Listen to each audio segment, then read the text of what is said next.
Hello, Booktube world. It is I, Nicole, and I am back with another video.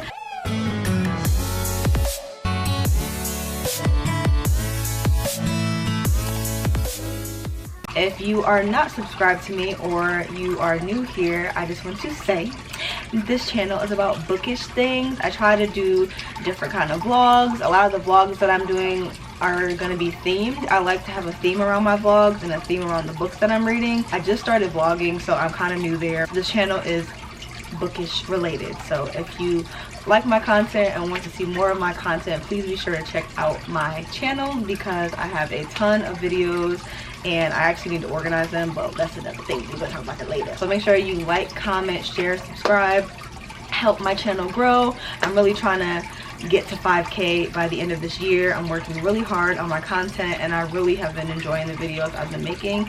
So be sure to put that notification bell on if you really enjoy my videos and have a friend watch it, and make sure you guys like and comment or leave emojis. If you don't know what to leave at the end of my video, feel free to leave a pink heart or the black heart because those are my favorites. So now let's get into this video. I have been seeing a lot of people on Booktube doing a video talking about books that they would reread for the first time if they could, and so I kind of just scrolled through my Goodreads and tried to see what I could see, and that list got really long. And I think I was just like writing down some of my favorite books, but that's not the point of the video. So I was trying to think of the books that I read and if they had a specific memory tied to them, and me and my feelings and my emotions and how I felt when I was reading that book, if it was that important. So I narrowed it all the way down to 10 books instead of a million books, and we're going to talk about those books right now. So a lot of these books on here are popular, some of them aren't, so don't roll your eyes if I say a book that's really popular, because I'm going to tell you why it's important to me, and if it's not important to you, that's okay too. Everyone is entitled to their own opinion, okay? First book I'm going to start with is Behind Her Eyes. Behind Her Eyes follows the main character who ended up meeting this guy in a bar, and they share their first kiss, and then she comes to find out that this guy actually is her boss because she started a new job and he is in charge, and he is also very married. But a chain of events happen. She ends up befriending his wife, and a lot of weird things are going on as far as dreams, as far as truths, as far as lies, as far as secrets, and it's just really complicated. But it's a really good book. Like, you have to read it. If you don't want to read the book, watch the movie. It's amazing. Huge plot twist, great characters, really cool if you're into like dream and like dream traveling and stuff like that. And I read this book so fast. Like, I listened to this book on audiobook, and I remember getting all the way to the end and I had to go to a bridal shower. I sat in my car at like 2 a.m. to get to the ending of the book because I was so sure I knew what was going on, and that last chapter threw me through a loop. It was just so crazy. I couldn't believe. I really thought, I just was 100%, I really was just trying to finish the book because I just 100% knew what was going on, and I was 100% wrong. Like, that didn't even cross my mind. If I could reread that book and feel that shock that I felt at the end of that book again, I definitely would. Okay, so the next book that I have on this list is Evelyn Hugo. Evelyn Hugo follows the main character, who is Evelyn Hugo, and she's basically like the Marilyn Monroe of the 70s and the 60s and the 70s, and she's just this big movie star, this hit icon that everybody loved, and she was married 7 times, and she's currently being interviewed by a magazine recanting her life stories and her loves and her losses. So that's basically what this book is following, just her experience and all 7 of her husbands. And this book I have on here because I just remember sitting on the couch and not moving for like hours. I couldn't move. Like, me personally, I have a very short attention span, so the whole 6 hours of reading, 4 hours of reading thing, I can't do it because I'm thinking about 55 million other things that I should be doing or could be doing or have to do or whatever, and I just can't focus. But with Evelyn Hugo, nothing else mattered, okay? My brain just completely unplugged, which was a beautiful moment. It was very heavily annotated. Like, I annotated the hell out of that book. I actually recently just gave that book to my mother to read, and I hope she really enjoys it. But I love that book so much. It just, it was so good. The next book that I have on my list is Daughter of Gods and Monsters. Daughter of Smoke and Bone series. This book is so hard to explain. Basically, it follows a world where there are demons and there are angels and there are humans and there's doors that lead to other worlds, and the main character has bright blue hair and she works with this magical beast who sells teeth, and he works in this shop and he works with other demons, and she doesn't really know too much about who she is or where she came from because she doesn't remember anything. And then a fallen angel ends up coming into her life through one of the doors, from what I remember, and the story goes from there. It's really hard to explain because it's very complex, but that's the gist of what I remember. And this is the third book in the Daughter of Smoke and Bone trilogy, and this book specifically I remember I really loved. Like, the first book I felt confused. I didn't understand what was going on, but by the time I got to the end of that book and learned more about it, I was like, oh, okay, I understand now. So then once I got there, I was really excited for the rest of the series, and this was around the time I had just joined Booktube and the book community. I just remember I was actually away for work. I was in training and I could not put the book down. Like, and it's a big book, so like I was carrying that book with me everywhere. Like, I would stay up until like 3 in the morning reading that book, and it was just so complex and the reveals were so interesting and it just was so well woven together, and it was a great wrap up. It was a great wrap up for the series. I just loved it so much. I just remember my excitement and my love for that book and those moments, and I just lived for every second of it. The next book or series that I have on my list is the Throne of Glass series. The Throne of Glass series follows the main character. Her name is Helena Sardathian, and she is an assassin who is badass. She's cutthroat. She don't play no games, and a chain of events end up happening where she ends up having to compete in order to be an assassin for the crown prince and for the royal, I think for the king. She has to be an assassin. In order for her to be an assassin for the king, she has to be in a competition, and that's basically what this book follows. It took me a while to remember what the plot, what the synopsis was, because so much has happened since then that none of that shit even matters. And I know everybody's rolling their eyes and everybody isn't a Sarah J Maas stan, but I am, okay? I love her books, and it's a really a big staple for me personally, because I stopped reading for like, I want to say I stopped reading for like 13 or 14 years. I grew up reading and I stayed in the library. My mom was really adamant and having us read, and I really loved reading growing up. But I read the Harry Potter series, and one of the books scared me because it was too big, and I basically freaked out and just stopped reading completely. Adulting got in the way, life got in the way, and I never really thought about reading. But while I was at work, I saw the cover of Queen of Shadows, and I was like, what is that?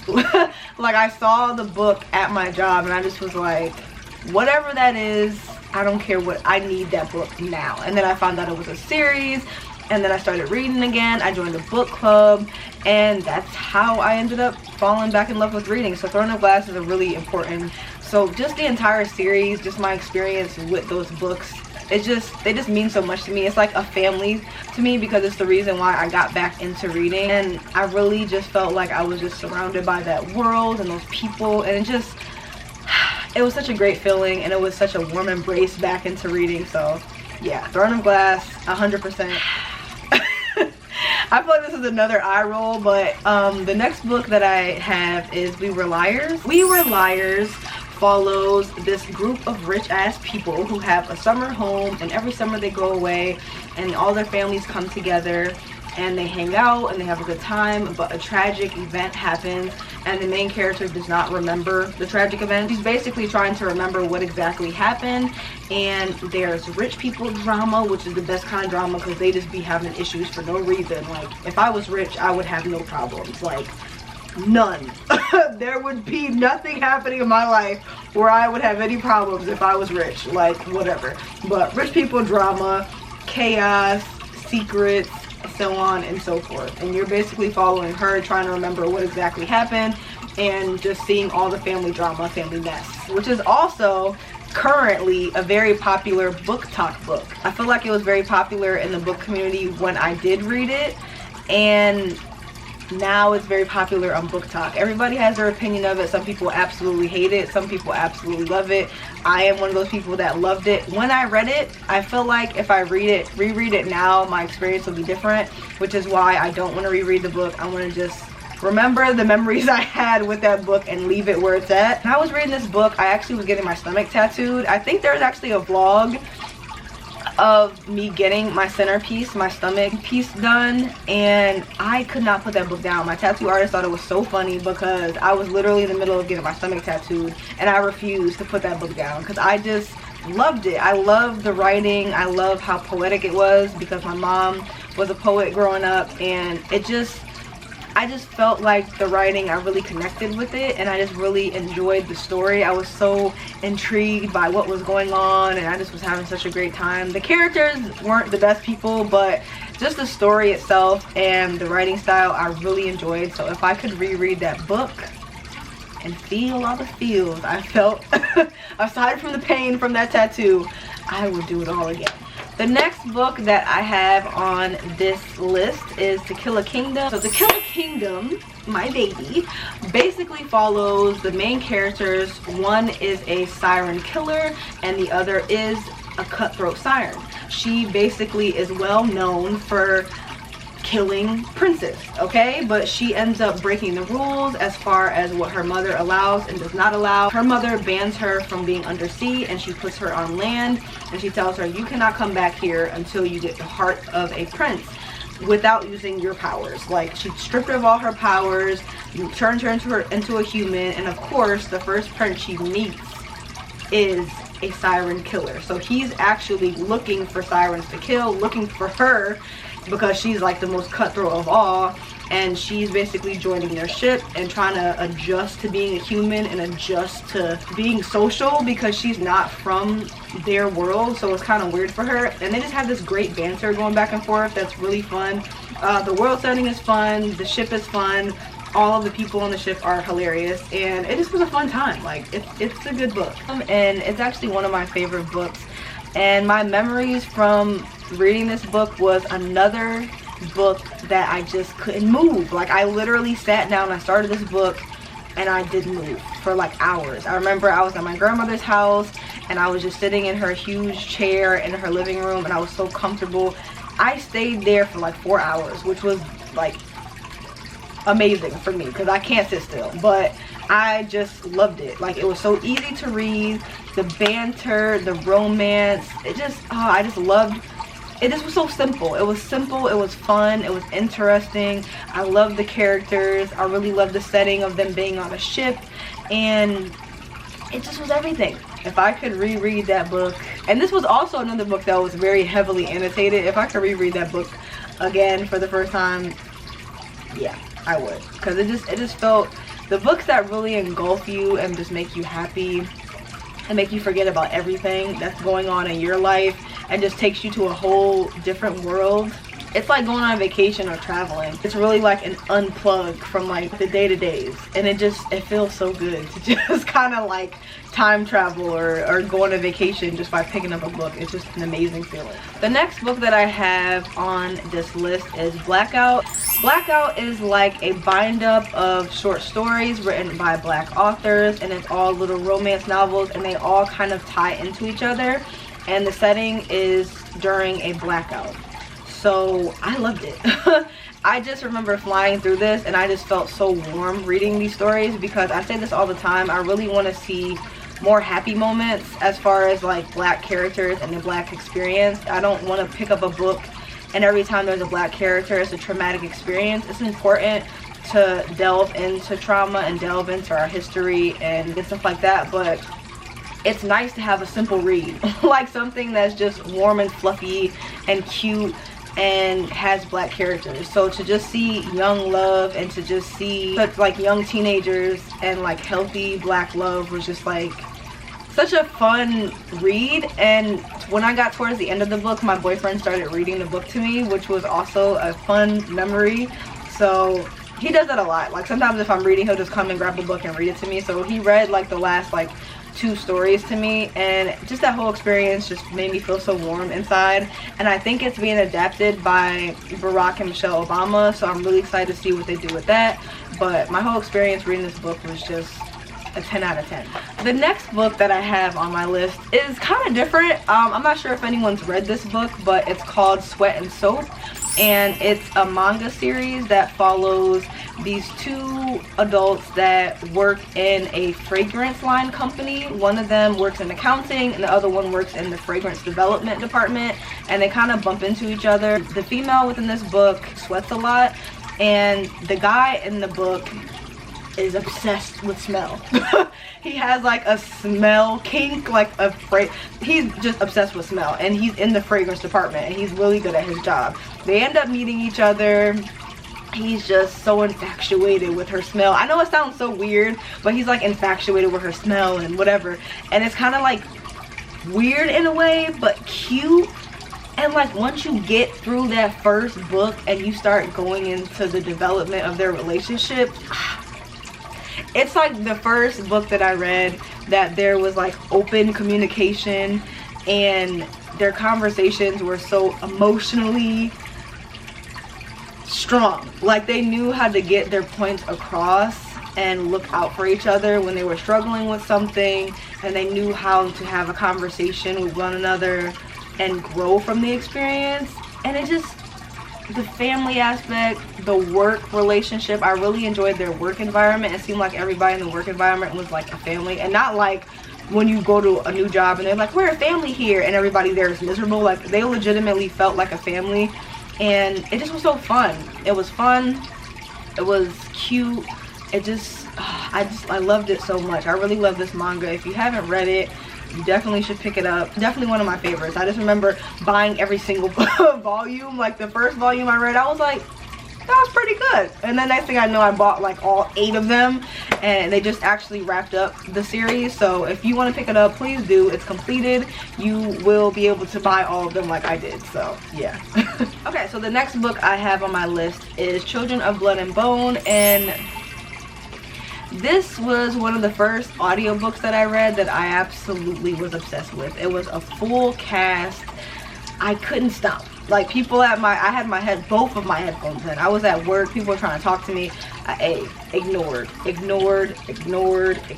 Like Children of Blood and Bone is a fantasy book that follows African mythology, and it is following this main character who has power over the dead. So she has like the ability to control like death spirits, you know. And she's like one of the magic dwellers, and there's also like a runaway princess, and there's a whole bunch of political intrigue and magical worlds in there. It's just amazing. Like I was so obsessed with the story. I just couldn't stop. I think that's when I fell in love with listening to audiobooks. So that was like a whole new world for me, and I was really excited after reading that book and seeing what else she would come up with. And I think this is also being adapted into like a movie, so definitely pick it up if you haven't. It's a very popular series, so I'm sure most of you have read it, but I love my whole experience with that book. I think this is my last book, and it is When Dimple Met Rishi, and this is basically just a romance between two college kids. I think from what I remember, they were both going to college and like a competition or something like that. The parents try to set them up, but it fails, but then they end up being stuck together for a project because they're both going to this like techie like college prep camp. So they both end up being paired together, and they end up falling in love, and it's just like so fun. It's so funny. I remember this was like one of the first books that I read that I literally was like laughing out loud. I think I listened to this on audiobook as well, but it just was hilarious. And honestly, I think I've loved every book that this author has written except one. I can't even remember which one it was, but I remember the cover. But everything else she's written has that same lightheartedness, funniness. If you guys hear snoring in the background, it's Doll, okay? She's sleeping in the corner. All of the books she's written has that same funny humor, like falling in love, like family trying to put two people together and it doesn't work, and then it works, and she has that same setting in most of her books, and I just love it so much. She has such a good just writing style, just very fun, easy reads, and I just remember being obsessed with this audiobook, and as soon as I finished it, I wanted to reread it again because it just it made me so happy. I just wanted to feel that again, so I know this is definitely deserving to be on this list. That is all I have for all 10 of the books that I would reread for the first time if I could.